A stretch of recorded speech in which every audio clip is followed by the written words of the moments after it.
Hello friends, welcome to Madurai கலை சமையல்.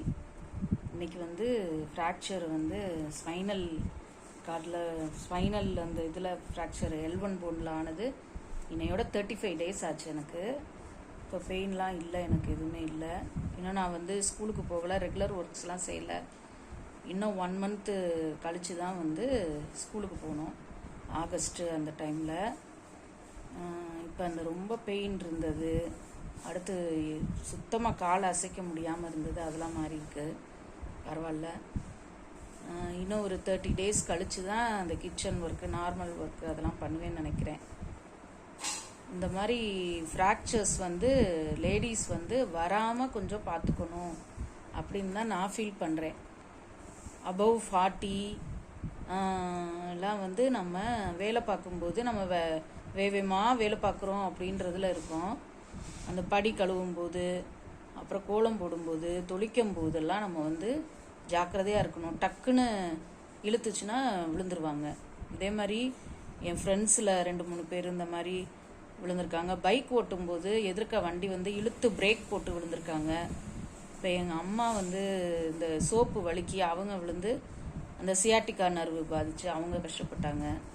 அதனால் இப்போ இது வந்து நம்ம ஒழுங்காக இருந்த போன் வந்து அதை நான் எப்படி விழுந்தேன் அப்படின்றதே எனக்கு தெரியலை. ஆனால் விழுந்தாச்சு எப்படியோ. இப்போ ஃபஸ்ட்டு 10 days ரொம்ப மோசம். அந்த இது பெயின் வந்து சுத்தமாக தாங்க முடியாது. நம்ம அப்படியே படுத்திருப்பேன், அப்படியே எந்திரிப்பேன், டாய்லெட் போயிட்டு பாத்ரூம் போயிட்டு அதுக்கு எந்திரிக்கிறதே கஷ்டமாக இருக்கும். அப்புறம் சாப்பிட்றதுக்கு நடந்து போகிறது கஷ்டமாக இருக்கும்.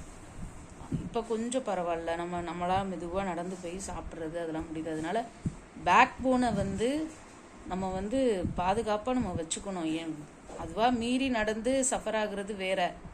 ஆனால் வந்து லேடிஸ் வந்து இந்த நம்ம மார்பிள் தரை போடுறோம்ல, அதில் வந்து நடக்காமல் ஸ்பீடாக நடந்து தண்ணிக்குள்ளே போகாமல் அதெல்லாம் நம்ம தான் வந்து கொஞ்சம் கவனமாக பார்த்துக்கிறணும். நம்ம பேக் போனை நம்ம விழுந்துட்டோன்னா அந்த விழுந்தப்புறம் படுற அவஸ்தை இருக்குல்ல, அது ரொம்ப கஷ்டம். நம்மளுக்கு பார்க்குறதுக்கு ஒரு ஆள் வேணும்.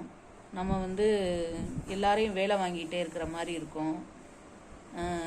இப்போ பெரியவங்க வீட்டில் இருந்துட்டால் பிரச்சனை இல்லை. இப்போ எனக்கு இங்கிட்டு அம்மா, அங்கிட்டு வந்து என் வீட்டுக்காரு மாமியார் அப்படி சேர்ந்து பார்க்குறாங்க. அப்படி இல்லைன்னா நிலைமை நினைக்கவே ரொம்ப கஷ்டமாக இருக்குது.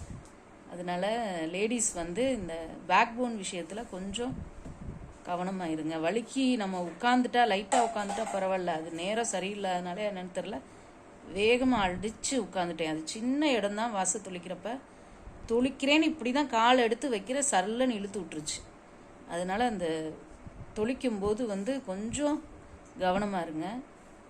நம்ம வேலை பார்க்கும்போதுமே தான் டைல்ஸு இந்த மார்பிள்ஸ் எல்லாம் போட்டுட்டு நம்ம வீடு துடைக்கிறோம், வீடு இது பண்ணுறோன்னு போகிறோம்ல, அப்போல்லாம் நம்மளுக்கு வந்து வலிக்கிடும். நம்ம ஜாக்கிரதையாக இருக்கணும். நான் இந்த முன்காலை தான் பொத்தி வைப்பேன்.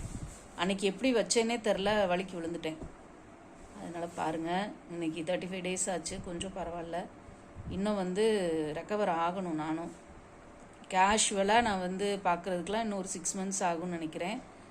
ஸ்கூலுக்கு போகிறதுக்கு வந்து ட்ரை பண்ணும். நான் கிளம்பி பஸ் ஏறி இறங்கி அது போக முடியுதா, இல்லை ஆட்டோவில் போகிறேன்னா அது பார்க்கணும். அதனால் நான் மெதுவாக தான் வீடியோஸ் போட முடியும். அது வரைக்கும் இந்த சில பாட்டு பாடுறது, கதை சொல்கிறது, கோலம் போடுறது அந்த மாதிரி பண்ணி வீடியோஸ் போடலாம் அப்படின்னு நினச்சிருக்கேன். பார்ப்போம். முதல்ல நான் என்னோடய ஹெல்த்தை தானே பார்த்துக்கணும், அப்புறம் எல்லாம் பார்க்கலாம். சரியா? தேங்க்யூ.